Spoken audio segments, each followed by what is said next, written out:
legislativo.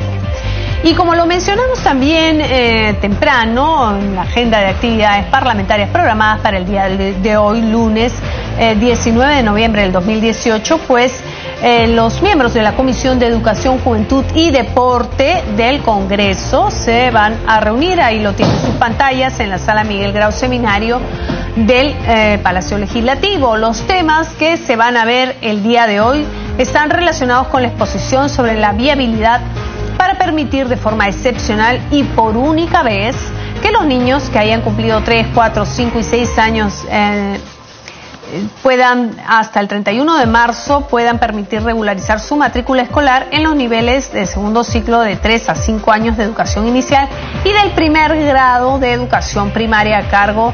Esto va a estar, esta exposición, a cargo pues de varios invitados, entre ellos César Guadalupe Mendizábal, presidente del Consejo Nacional de Educación, entre otros. Acaba de darse inicio a la sesión de la Comisión de Educación, Juventud y Deporte. Veamos. Yendo a clases e invitar a los funcionarios del Ministerio de Educación y del Consejo Nacional de Educación para que informen respecto a este tema. En ese orden de ideas, se ha invitado a participar en esta sesión al señor César Guadalupe, presidente del Consejo Nacional de Educación, la señora Ángela María Reimer, directora de la Dirección General de Educación Básica Regular, y de Patricia Elena González, directora de Educación Inicial, a fin de escuchar los argumentos sobre la viabilidad para permitir de forma excepcional y por única vez que los niños que hayan cumplido 3, 4, 5 y 6 años de forma posterior al 31 de marzo, se les pueda permitir regularizar su matrícula escolar en los niveles de segundo ciclo, de 3 a 5 años de educación inicial y de primer grado de educación primaria, quienes informarán sobre el tema en el orden indicado. Dejamos entonces en el uso de la palabra al señor César Guadalupe Mendizábal, presidente del Consejo Nacional de Educación. ¿Estaría acá? Le sugerimos que se haga presente a la sala.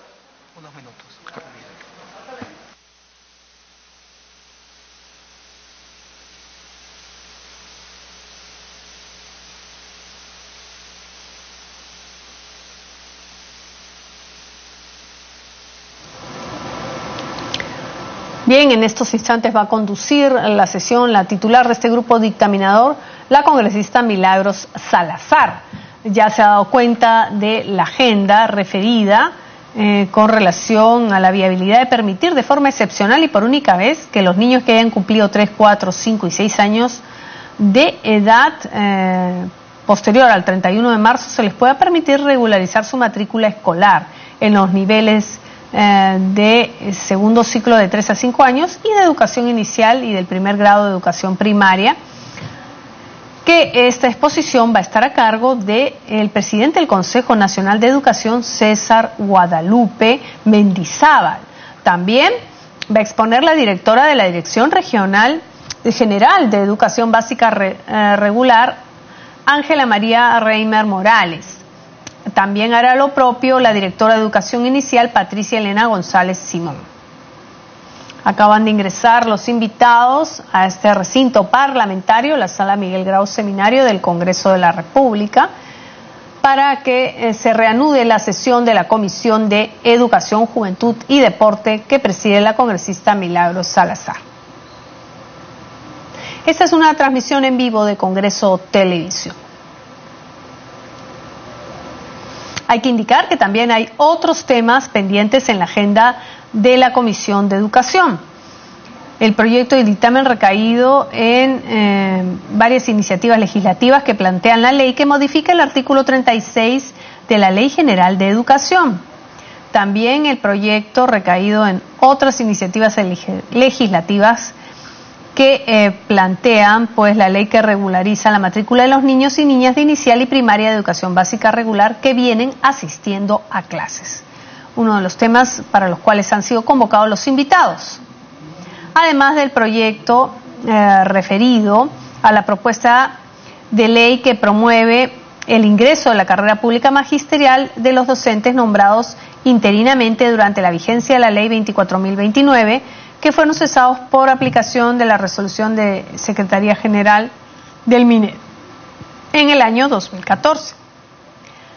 Expondrán además los congresistas Edgar Ochoa, Armando Villanueva, Luz Tevez y Nelly Cuadros, en su calidad de autores de los proyectos de ley que proponen la ley que modifica la norma 29.620, que crea la Universidad Nacional Intercultural de Quillabamba. Y por último, está pendiente y agendado el proyecto de dictamen de allanamiento recaído en la autógrafa observada del proyecto de ley que plantea la norma que establece el plazo de 5 años para que las universidades procedan a titular con contador público a los contadores mercantiles que cumplan con los requisitos de ley, entre otros. Buenos días, reiniciamos la sesión y le dejamos con la palabra a la viceministra de Gestión Pedagógica, Carolina Helfer, para que nos dé su posición en relación a este tema. Tiene la palabra.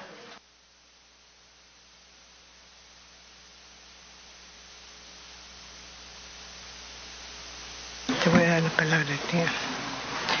Aló, sí. Muy buenos días, señora presidenta, señores congresistas. Señora presidenta, por su intermedio queremos hacer llegar las opiniones técnicas del Ministerio de Educación sobre algunos temas que se han propuesto para la mesa del día de hoy. El primer tema tiene que ver con el acceso de los niños a la educación, al proceso educativo, desde temprana edad en educación inicial. Hay una serie de normas que están contenidas al respecto de este tema que justifican la edad normativa que el Ministerio de Educación ha planteado como mínimo indispensable. Para este tema quisiéramos hacer una presentación, les estamos haciendo llegar las carpetas a los congresistas y quisiera dejar en el uso de la palabra a la directora de Educación Inicial, quien es la que puede explicar mejor todos los detalles técnicos. Con su permiso.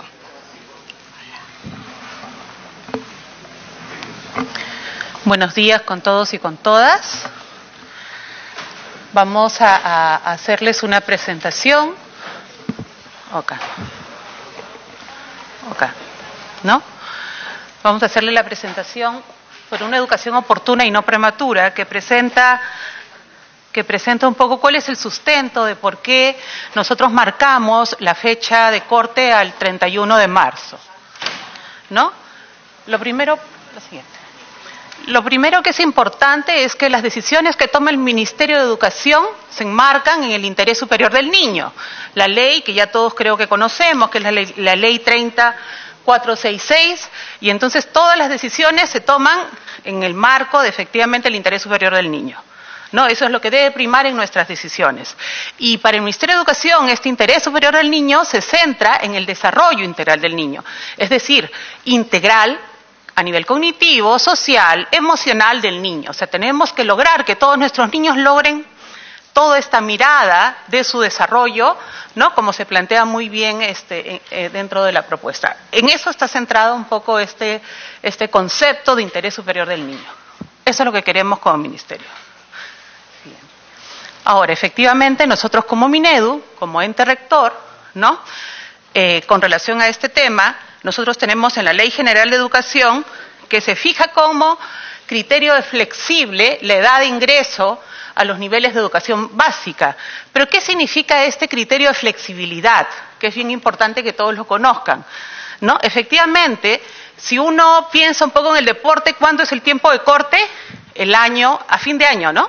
Cuando uno piensa en el deporte, sub-18, sub-20, ¿no? Es cuando el estudiante cumple a diciembre, ¿no? A diciembre se cumple y ahí comienza la fecha de corte. En el caso de nosotros pudimos haber marcado la fecha de corte efectivamente a fin de año.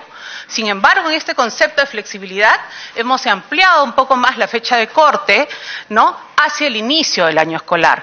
Y hemos ampliado esa fecha de corte no solamente al primer día del año escolar, sino que hemos dicho dentro del primer mes. Entonces ya se ha flexibilizado todo el tiempo, todo el proceso de la fecha de corte hasta el 31 de marzo de cada año, ¿no? Ahora, algo que es bien importante dentro de ese proceso, que nosotros armamos el programa curricular según teorías del desarrollo humano. O sea, el programa curricular, el currículo nacional se marca en función a las teorías del desarrollo que sustentan cómo debería ir de alguna manera esta edad o qué competencias necesitamos lograr con los estudiantes de acuerdo a la edad. Y ahí hay un sustento que es bien importante, que no solamente efectivamente, centralmente es un sustento del desarrollo humano, pero además hay un sustento en la antropología, en la sociología, que es bien importante a considerarlo, ¿no? ¿Qué sucede? ¿Cuál es el contexto en el que viven los estudiantes? También es importante dentro de esta mirada. Y si pasamos a la siguiente lámina, vamos a ver que efectivamente 3 teorías que sustentan un poco el enfoque que tenemos ahorita es la teoría de personalidad de Henry Vallon, la teoría de la inteligencia de Piaget y la teoría del desarrollo psicosocial de Erikson. Esas 3 son teorías centrales con las que nosotros hemos hecho el análisis para marcar la fecha de corte al 31 de marzo. Son 3 teorías que tienen una mirada del ser humano, ¿no? Efectivamente, desde esta mirada integral. ¿Y qué conceptos nos plantean estas 3 teorías? Por un lado, nos plantean que entre los 6 y 7 años, donde el niño llega a tener un nivel de pensamiento más concreto, efectivamente es que el niño tiene las bases para el aprendizaje de la lectura, escritura y de las operaciones matemáticas básicas, no antes, que eso normalmente se da en la primaria. Pero además no solamente nos plantea eso, sino que otro elemento importante que nos plantea es que un niño tiene que estar maduro para lograr los aprendizajes. Y un tema que es bien importante dentro de este proceso de maduración tiene que ver principalmente con que el niño logre integrar los aprendizajes. Este proceso de integrar los aprendizajes, ¿no? Porque a veces nosotros sabemos como que las cosas por partes. Este proceso de saber integrar los aprendizajes requiere un nivel de madurez cognitivo, social, emocional, que no es tan sencillo de alcanzar. Y que tenemos que darle al niño todas las oportunidades para que logre poder integrar esos aprendizajes y hay que esperar sus propios ritmos. Hay que esperar sus propios ritmos para que el niño pueda lograr todas estas posibilidades de integrar y tener todas las capacidades para alcanzarlo. Entonces, esas son las 3 teorías centrales en las que basamos nosotros esta decisión. Ya, ok. Pasamos. Efectivamente, ¿qué cosa es importante aquí? Efectivamente tiene que ver con que el desarrollo, vamos a avanzar esto un poquito más rápido, efectivamente, el desarrollo se centra en la plasticidad neuronal. La plasticidad neuronal del estudiante, ¿no? Es la base, efectivamente, la madurez es la base del desarrollo, como les había dicho anteriormente. Y si nosotros vemos en los primeros años de vida, donde se dan las conexiones neuronales, donde se dan las mayores cantidades de conexiones neuronales, se basan principalmente en ¿qué cosas? En un buen estado de salud, por eso es que se trabaja tanto el tema de anemia, se basan efectivamente en experiencias significativas que pueda tener el niño, en el afecto que pueda tener el niño, y eso es la base para que el niño pueda aprender de manera adecuada. Si el niño no tiene una buena nutrición, si el niño no tiene experiencias significativas, y si el niño no tiene el afecto, no va a poder lograr buenos aprendizajes. Esa es la base para el aprendizaje. Entonces, si nosotros sobreexigimos al niño, lo que vamos a llevar al niño es al fracaso, ¿no? Ahora, ¿qué cosa pasamos? Sé que el tiempo es corto, entonces vamos a ir pasando un poco más rápido, ¿no? Efectivamente, lo que nos interesa es una persona competente. Una persona competente es aquella que sabe combinar, de alguna manera, distintas capacidades para actuar, para llegar a tener un actuar. Eso es lo que necesitamos lograr, no los saberes independientes, todos sueltos, sino que sepa de alguna manera cómo combina de alguna manera todas estas capacidades para lograr un actuar, y eso requiere un nivel de madurez.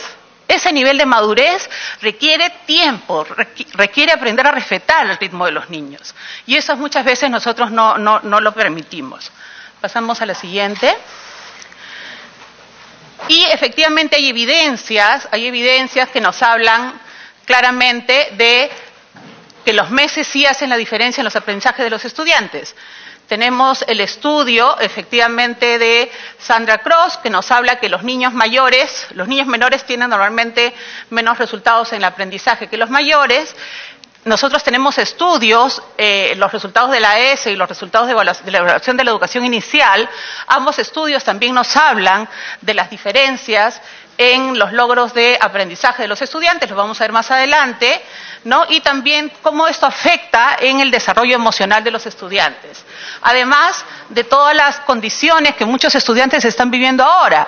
Los niños, por el exceso de estrés, están finalmente siendo cargados con medicación o con terapias, ¿no?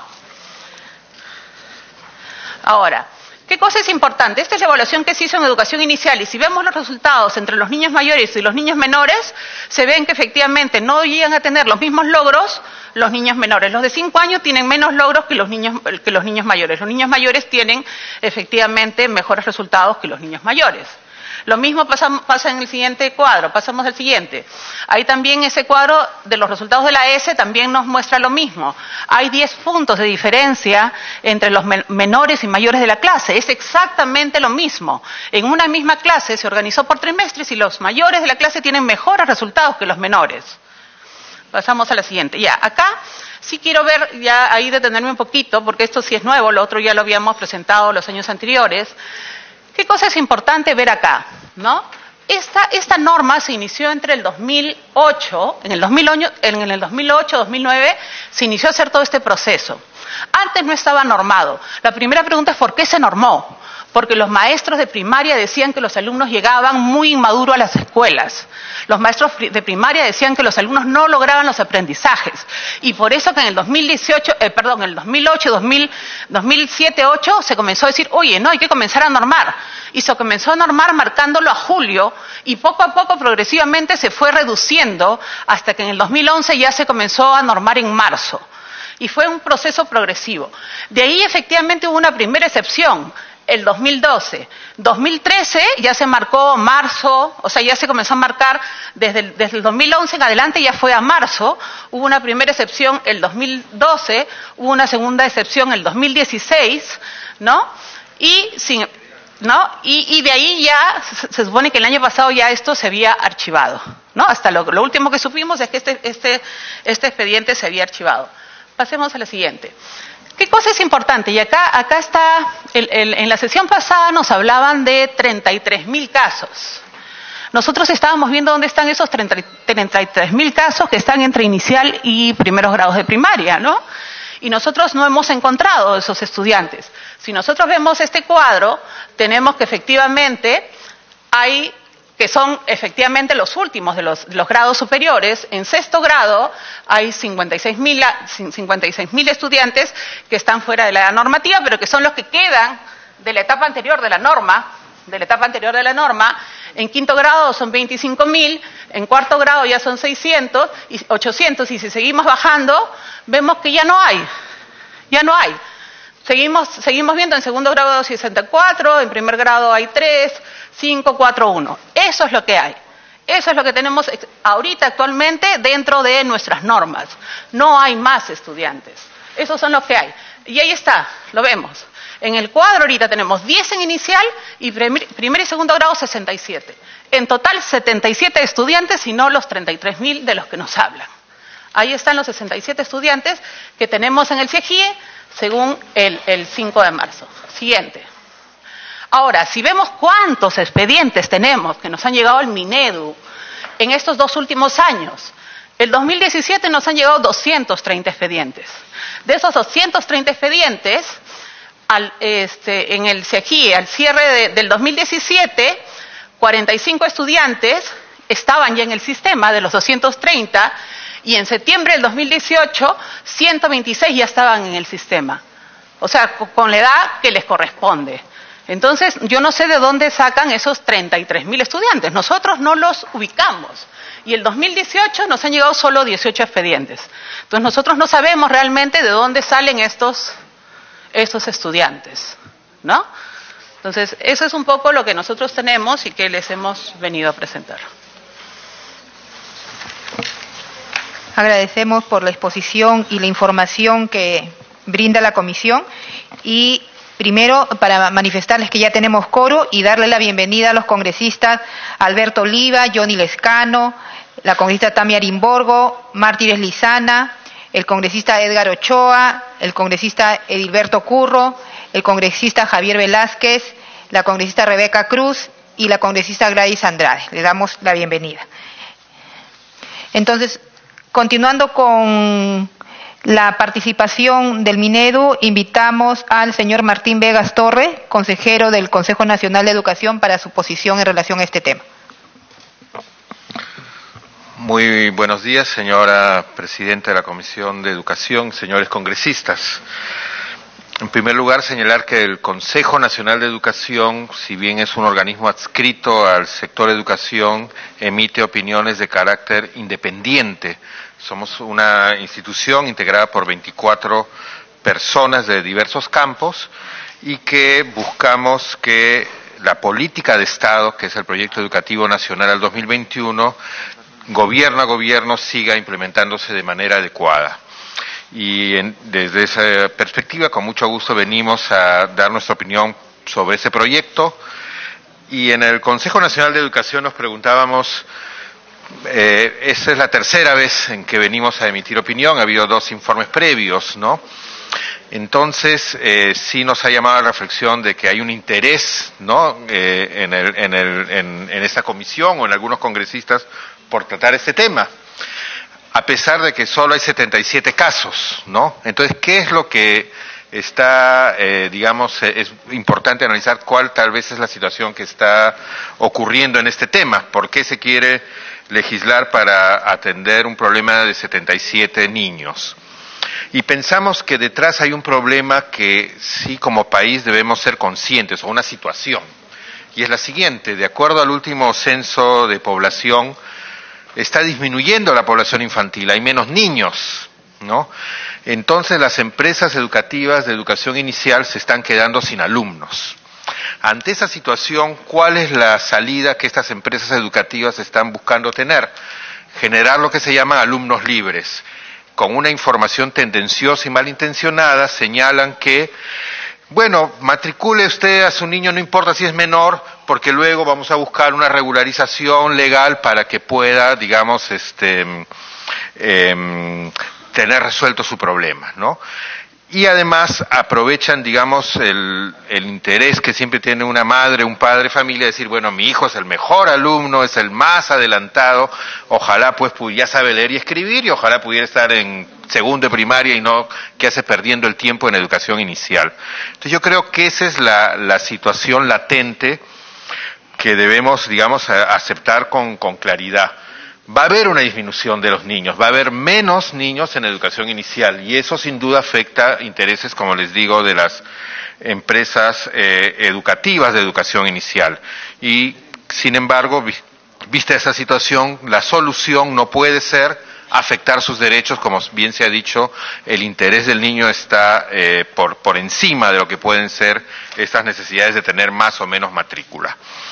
En ese sentido, además de los argumentos pedagógicos que ya ha dado el Ministerio de Educación, creo que también podemos complementar señalando de que en un salón de clases siempre va a haber niños o niñas que en un ámbito destacan más que otros, y eso va a ir evolucionando a lo largo, de toda su vida escolar. Y eso es positivo para el aprendizaje de un niño. O sea, si todos los niños de la clase fuesen idénticos y todos los clasificamos, en un mismo grupo, eso, incluso la evaluación PISA ha demostrado que cuanto más uniforme, menos positiva es la educación, y que más bien lo que debemos buscar es una diversidad. Entonces, si en un momento dado un papá o una mamá ve que su niño está un poco más adelantado en un área, él va a tener un rol en ese salón, ¿no es cierto? Y en otro momento va a ser al revés, de repente él va a tener otras dificultades y otro compañero o compañera de estudios le va a apoyar. Entonces creo que hay razones pedagógicas y también hay una razón de política de Estado. Aunque parezca mentira, este tema, como bien se ha dicho, se inició con el gobierno del presidente Alan García, ¿no? Y luego ha seguido con el gobierno del presidente Ollantumala y ahora se le está dando continuidad. Entonces creemos que ese también es un mensaje importante de sostener aquellas medidas que son adecuadas y están en favor de lo que es la pedagogía de los estudiantes. Si hay situaciones de algún caso puntual que deba resolverse, consideramos en el Consejo Nacional que eso ya son medidas de tipo más administrativo que legal, ¿no? Y que el Ministerio de Educación tiene que encontrar, y hay fórmulas, mecanismos para solucionar en todo caso el problema de algún niño que engañado, ¿no? Su familia está como alumno libre y hoy hay que poderle encontrar una situación, y eso no implica un problema de legislación. Es lo que ha señalado el Tribunal Constitucional además en esta materia, ¿no? O sea, no es solo una opinión técnica educativa, sino que también el Tribunal Constitucional ha señalado que el Ministerio de Educación debe resolver estos temas puntuales que puedan existir. En ese sentido, en la opinión del Consejo Nacional de Educación, esta ley en realidad no debiera ser considerada para su aprobación ni para un dictamen, porque, como les digo, afecta asuntos pedagógicos, busca resolver casos limitados, y si hay una necesidad de las empresas educativas de tener más matrícula, pues yo diría que en la educación de 0 a 2 años hay todo un reto de atención que es el que debiera poderse ver. Finalmente, sí, en nuestras opiniones hemos considerado que hay un punto que todavía, digamos, debiera subsanarse, y es que debiera existir sanciones más claras a las instituciones de educación inicial que están incumpliendo la norma. Hemos hecho una revisión somera y hemos encontrado que no hay ninguna consecuencia para el director de un nido que engaña a una familia para tener como alumno libre a esta persona, y que esos mecanismos sancionatorios serían el paso que faltaría para culminar este avance que empezó con el gobierno del presidente Alan García y que hasta ahora está teniendo continuidad. Eso es lo que tendría para informar desde el Consejo Nacional de Educación, señora presidenta. Agradecemos al consejero Martín Vegas Torres por su posición y le damos la palabra a la viceministra Carolina Gelfer.